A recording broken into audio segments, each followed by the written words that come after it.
మాది డోక్పూర్ గ్రామం గుడ్లవెల్లరి మండలం అండి.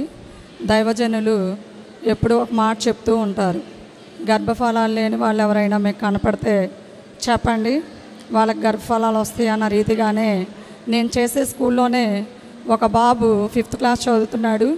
ఆ బాబు తర్వాత వాళ్ళ అమ్మకి 11 సంవత్సరాల వరకు మళ్ళీ కాన్పు రాలేదు. ఎప్పుడైతే నాకు చెప్పాడో ఆ రోజే వాళ్ళ అమ్మగారి ఫోన్ నెంబర్ తీసుకోవడం, మాట్లాడడం, నేను పలానా ఇసాక్ పాస్టర్ గారు ప్రేయర్కి వెళ్తానని చెప్తే ప్రేయర్ ఆయిలు అలానే ఫలము అయ్యగారితో ప్రార్థించింది తీసుకెళ్ళి ఇచ్చిన ఆ నెలలోనే కన్సీవ్ అయ్యిందండి.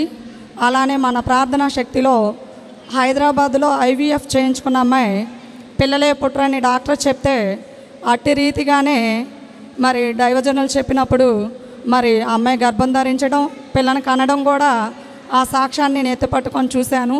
అట్టి రీతిగానే మా ఇంటి దగ్గర 7 years అయినప్పటికీ అమ్మాయి ఎన్నో రకాల IVFలు చేయించుకుంది. అయితే ఆ అమ్మాయికి పిల్లలు పుట్టలేదు. దైవజనులు ఇచ్చినప్పుడు వాళ్ళ ఇంట్లోనే తోడుకోడళ్ళు ఇద్దరు ఒకే నెలలో 4 కన్సీవ్ అవ్వడం జరిగిందండి. ఇదిగోండి 11 సంవత్సరాల ఆవిడ హాస్పిటల్లో డెలివరీ అయిన తర్వాత ఫోన్లో సాక్ష్యం చెప్పిందండి అయ్యగారికి చూపించమని. నాకు 11 సంవత్సరాల తర్వాత మళ్ళీ బాబు పుట్టారు. ఇసాక్ అయ్యగారు ట్రై చేయడం వల్ల బాబు పుట్టారు 11 సంవత్సరాల తర్వాత. దేవునికి కృతజ్ఞతాస్తుతులు చెల్లిస్తున్నాను.